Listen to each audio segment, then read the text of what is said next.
कपिल जी, मैं आपको धन्यवाद देता हूं और ये फिल्म बनाने के लिए, ये वेब सीरीज बनाने के लिए बहुत बहुत धन्यवाद। कहां का सत्यमेव जयते, कहां का सत्यमेव जयते, कहां का सत्यमेव जयते।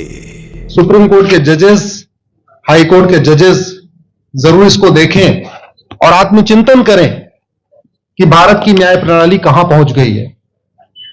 भारत में टोटल 5 करोड़ केसेस तो वो हैं जो district court, high court, supreme court में है।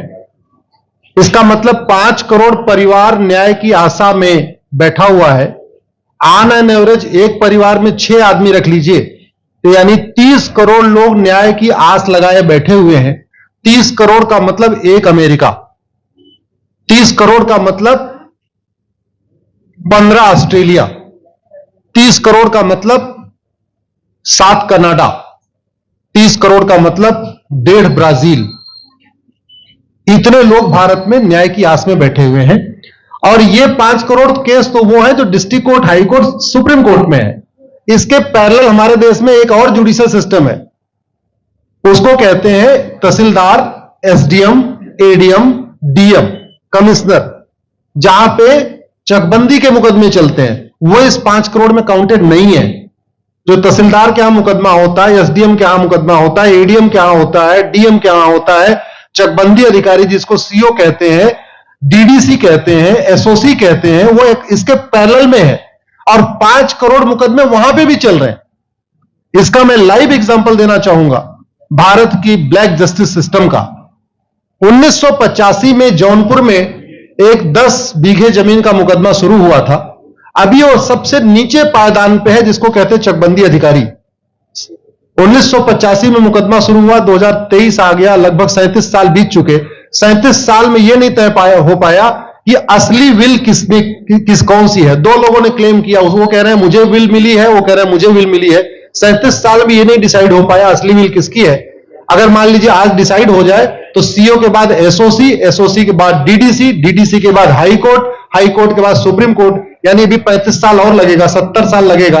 सेकंड जनरेशन मुकदमा लड़ रही है, ऑलरेडी सेकंड जनरेशन मुकदमा लड़ रही है और इसी स्पीड से काम हुआ तो मुझे लगता है थर्ड जनरेशन आके मुकदमा जाके तब जाके सुप्रीम कोर्ट पहुंचेगा। दूसरा एग्जांपल, एक ग्लेरिंग एग्जांपल आपको देता हूं। 1971 के वॉर में पाकिस्तान में बम फेंकने वाले, पाकिस्तान के फौजियों के बहुत सारे बैंकर तोड़ने वाले एक कर्नल कबोत्रा है, पंचकुला में रहते हैं। दुश्मनों को उन्होंने दांत तोड़ दिए। आज 2000 से उनके मकान पे किसी ने कब्जा किया हुआ है, 2023 आ चुका है। 23 साल में वो अपने मकान को नहीं छुड़ा पाए। अभी मामला पंचकुला की डिस्ट्रिक्ट कोर्ट में है, उसके बाद चंडीगढ़ हाई कोर्ट जाएगा, फिर सुप्रीम कोर्ट जाएगा। तो 23 साल में वो सबसे नीचे पायदान पे है। वास्तविकता यह है, अंग्रेज चले गए, अंग्रेजी कानून ही छोड़ गए, अंग्रेजी व्यवस्था ही छोड़ गए। यह व्यवस्था भारत में न्याय देने के लिए नहीं बनी थी। यह जो न्यायिक जुडिशियल सिस्टम था भारत में जो बनाया गया, वो केवल और केवल भारत को लूटने बांटने के लिए बनाया गया था। क्योंकि कानून वही चल रहा है, जुडिशियल सिस्टम वही चल रहा है, इवन हमारा ड्रेस भी वही चल रहा है। अंग्रेज काले कपड़े पहनते थे, हम भी काले कपड़े पहनते हैं। अंग्रेज जून के महीने में उनको गर्मी लगती थी तो 1 महीने छुट्टी करके इंग्लैंड चले जाते थे। आज भी हमारा हाई कोर्ट, सुप्रीम कोर्ट पूरे मई जून बंद रहता है। अंग्रेजों को क्रिसमस के टाइम में दिसंबर में छुट्टी मनाना जाना होता था, 1 महीने छुट्टी कर चले जाते थे। आज भी हमारी हाई कोर्ट, सुप्रीम कोर्ट दिसंबर में, क्रिसमस के टाइम में 15 दिन 20 दिन बंद हो जाती है। तो सोच वही है, किताबें वही है, व्यवस्था वही है, कानून वही है, तो स्वाभाविक सी बात है जस्टिस होगा कहां से? जस्टिस कैसे होगा?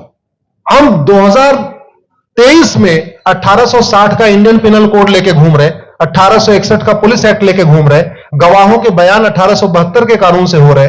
हमने सब कुछ वर्ल्ड क्लास कर लिया, लेकिन अपने जस्टिस सिस्टम को कंपेयर करने की कोशिश ही नहीं किया।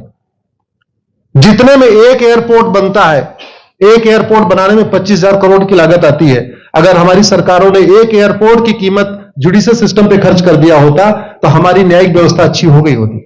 आज घटिया, चूंकि अकाउंटेबिलिटी नहीं है, जुडिशियल सिस्टम में कोई अकाउंटेबिलिटी नहीं है, किसी के साथ न्याय हो जाए अन्याय हो जाए कोई फर्क नहीं पड़ता, निर्दोष को जेल हो जाए जज की कोई अकाउंटेबिलिटी नहीं, दोषी को बेल हो जाए जज की कोई अकाउंटेबिलिटी नहीं, लाख लोग जेल में सड़ रहे हैं, लाखों धोखेबाज भ्रष्टाचारी बाहर घूम रहे हैं, मूल कारण है ब्लैक जस्टिस सिस्टम। आपने बहुत अच्छा आपने इस पे वेब सीरीज बनाया है, और इस देश में world class airport, world class highway, world class shopping mall, सब कुछ वर्ल्ड क्लास बना लिया।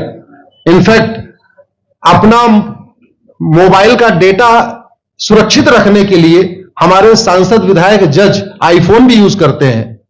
अमेरिका का आईफोन यूज करते हैं हमारा डेटा सुरक्षित हो जाए, लेकिन भारत सुरक्षित हो जाए उसके लिए यह नहीं देखते कि जापान में कौन सा कानून है, अमेरिका में कौन सा कानून है, सिंगापुर में क्या अच्छा चल रहा है। कनाडा में रेंट का मामला एक डेट में खत्म होता है। सिंगापुर में अभी कुछ दिन पहले एक व्यक्ति के पास 900 ग्राम गांजा पाया गया, उसको फांसी हुई है। दोबारा वहां ड्रग स्मगलिंग होगी क्या? तो भारत में चाहे वो ड्रग स्मगलिंग है, माफिया राज है, ह्यूमन ट्रैफिकिंग है, इन सब के लिए हमारा जस्टिस सिस्टम जिम्मेदार है। कोई भी अपराध होता है उसमें दो पक्ष होता है, एक पीड़ित, एक अपराध करने वाला। जो पीड़ित होता है वो चाहता है जल्दी उसको न्याय मिल जाए, अपराध करने वाला चाहता है मुकदमा लंबा चले। भारत का न्यायिक सिस्टम अपराध करने वाले के साथ खड़ा है। बलात्कारी चाहता है उसका मुकदमा 30 साल चले, और मुकदमा 30 साल चलता है। भू माफिया चाहता है कि गरीब की जमीन पे कब्जा कर ले, उसका मुकदमा 50 साल चले, और आज की डेट में मुकदमा 50 साल चल रहा है। इसका मतलब वर्तमान न्यायिक सिस्टम बलात्कारी के पक्ष में है, भू माफिया के पक्ष में है, ड्रग स्मगलर के पक्ष में है, ह्यूमन ट्रैफिकर के पक्ष में है, नक्सलियों के पक्ष में है, माओवादियों के पक्ष में है, जो लोग देश विरोधी काम कर रहे हैं उनके पक्ष में है। 40 साल 50 साल के बाद किसी व्यक्ति ने मिलावट करके लोगों का स्वास्थ्य खराब कर दिया, उसको 50 साल के बाद सजा हो रही है। इस बीच उसने कम से कम पता नहीं कितने लोगों का और भी कर दिया।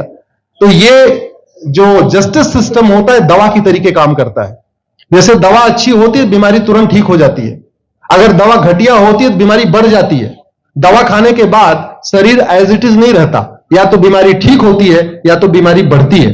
अगर कोई आदमी एक गांव में किसी के साथ कुछ गलत कर दे, उसको 6 महीने के अंदर सजा हो जाए, साल भर के अंदर हो जाए, दूसरा अपराध वहां नहीं होगा।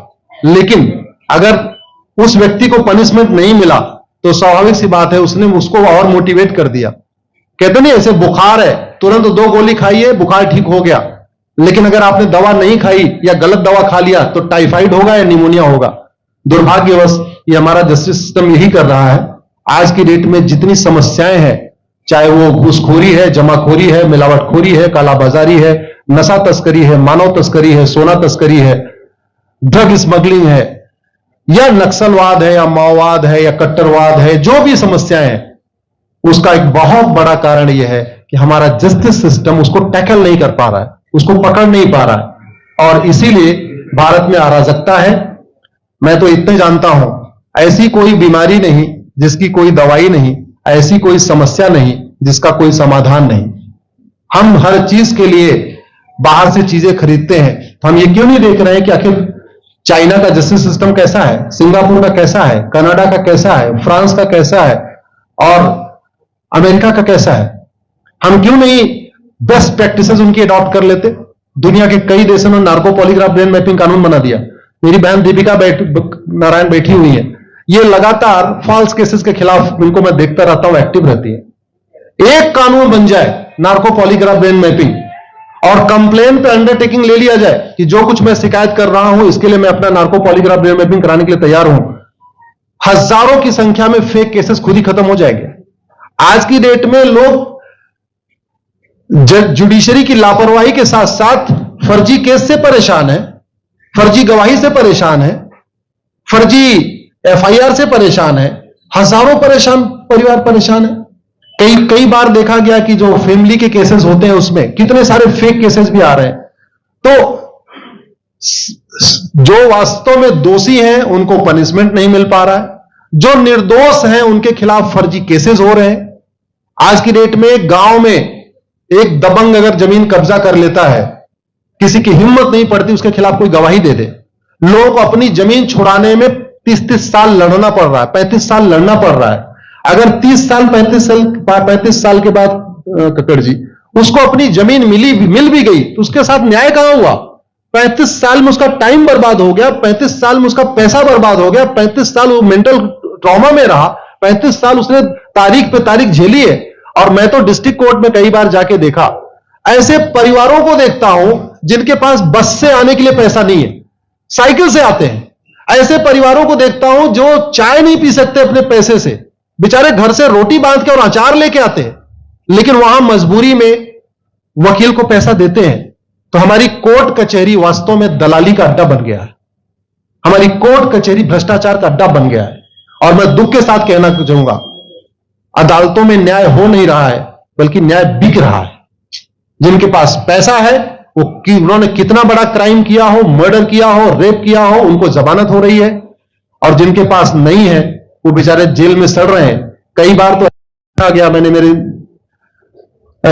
मर्डर किया एक्स अनंत सिंह ने, लेकिन एक्स अनंत सिंह बाहुबली थे, उन्होंने थानेदार को 20 लाख रुपए दिया, वो वाई अनंत सिंह को लेकर जेल में डाल दिया।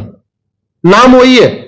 अब उसके बाद क्या हुआ, 20 साल मुकदमा चला और फिर सबूत के अभाव में छूट गया। तो जिसने मर्डर किया वो तो कभी जेल गया ही नहीं। एक निर्दोष जेल गया, 10-20 साल के बाद उसने अपना जमीन बेचा, सब कुछ किया, मां बाप सब कुछ तबाह हो गए, फिर वो सबूत के अभाव में छूट रहा है। तो सबूत के अभाव में अगर 20 साल के बाद छूट भी गया हो, उसका 20 साल कौन लौटाएगा? उसके 20 साल के लिए कौन जिम्मेदार है? उसके 20 साल जो बर्बाद हुआ, उसके लिए संविधान की शपथ लेने वाले जिम्मेदार हैं। संविधान के प्रियम्बल में लिखा है, हम आपको जस्टिस देंगे, हम आपको न्याय देंगे। न्याय देने की जिम्मेदारी किसकी? जिन्होंने शपथ लिया। शपथ कौन लेते हैं? जजेस लेते हैं, सांसद, विधायक, मंत्री लेते हैं। तो आज की डेट में अगर लोगों को न्याय नहीं मिल रहा है, तो इसके लिए वही जिम्मेदार हैं जो संविधान की शपथ लेते हैं। संविधान की शपथ लेने वालों को वेतन, भत्ता, गाड़ी, बंगला इसीलिए मिलता है कि लोगों को न्याय मिल सके, फास्ट जस्टिस मिले, कंप्लीट जस्टिस मिले। अनफॉर्चुनेटली कंप्लीट जस्टिस मिलने में तो 50-60 साल लग जाता है, फास्ट जस्टिस तो सपना हो गया है। इसलिए आज आपने जो ये वेब सीरीज बनाई है, मैं आपको धन्यवाद देता हूं। एक ऐसे विषय पे जिसपे कोई टच नहीं करता, लेकिन जिससे करोड़ों लोग पीड़ित हैं। मैंने कहा ना, 5 करोड़ लोग सीधे district court, high court, supreme court के केसेस से पीड़ित हैं, और 5 करोड़ मुकदमे एसओसी, डीडीसी, तहसीलदार के यहां चल रहा है। तो अगर 5 करोड़ से 30 करोड़ लोग इधर पीड़ित है, तो उधर भी पीड़ित है। वास्तव में बहुत बड़ी संख्या भारत में इसी से पीड़ित है। और अपराध, भ्रष्टाचार और जितनी भी अराजकता चल रही है, उसका मूल कारण भी यही है। जस्टिस सिस्टम अच्छा हो जाए, कानून सख्त हो जाए, कानून का खौफ पैदा हो जाए, न्यायपालिका का खौफ पैदा हो जाए, और ये थाने जो दलाली के अड्डे बन गए हैं, तहसील जो दलाली का अड्डा बन गया है, डिस्ट्रिक्ट कोर्ट जो कमीशनखोरी का अड्डा बन गया है, अगर इस पे कंट्रोल हो जाए तो वास्तव में भारत में फिर से राम राज्य आ सकता है। अगर जुडिशियल सिस्टम अच्छा हो जाए, जो राम राज्य की कल्पना है, धर्म की जय हो, अधर्म का नाश हो, प्राणियों में सद्भावना हो, विश्व का कल्याण हो, मुझे लगता है उसको फिर से जीवित किया जा सकता है। आपने मुझे बुलाया कपिल जी, मैं आपको धन्यवाद देता हूं। और ये फिल्म बनाने के लिए, ये वेब सीरीज बनाने के लिए बहुत बहुत धन्यवाद देता रहता हूं। दीपिका जी लड़ती रहती हैं, इनको देखता रहता हूं। बहन नेहा जी आई हैं, ये अपने गानों से मुझे लगता है बहुत अच्छा आप लिखती हैं। और इसी तरीके से कड़वा सच आप लिखते रहिए, कड़वा सच गाते रहिए। लोग आज की डेट में, यंग जनरेशन कड़वा सच सुनना चाहती है। मीठे झूठ ने इस देश में शुगर, डायबिटीज पैदा कर दिया। भारत केवल लोग डायबिटीज से नहीं पीड़ित हैं, बल्कि हमारी व्यवस्था को डायबिटीज हो चुका है। और उस डायबिटीज को दूर करने के लिए नेहा राठौर जैसी बहनें जो सही बात कह रही हैं, दीपिका जी सही बात कह रही हैं, आप लोग जो है बहुत अच्छा काम कर रहे हैं। और आपने, कक्कड़ साहब, आपने बनाया वेब सीरीज, आपको विशेष आभार, धन्यवाद देता हूं। यही निवेदन करता हूं, इस वेब सीरीज को ज्यादा से ज्यादा देखें। और खास तौर पर अगर आपके जानने वाले कोई जज हैं, कोई आईएएस हैं, कोई आईपीएस है, मंत्री, सांसद, विधायक हैं, उनको भी एक बार फोन करके, व्हाट्सएप करके एक बार कहिए कि वो भी इसको जरूर देखें। क्योंकि अल्टीमेटली न्यायिक व्यवस्था बदलने की जिम्मेदारी उन्हीं की है जिनको वेतन, भत्ता, गाड़ी, बंगला, free air ticket, free rail ticket और वीआईपी व्यवस्था मिलती है। ये व्यवस्था उन्हीं को बदलनी है। जय हिंद, धन्यवाद।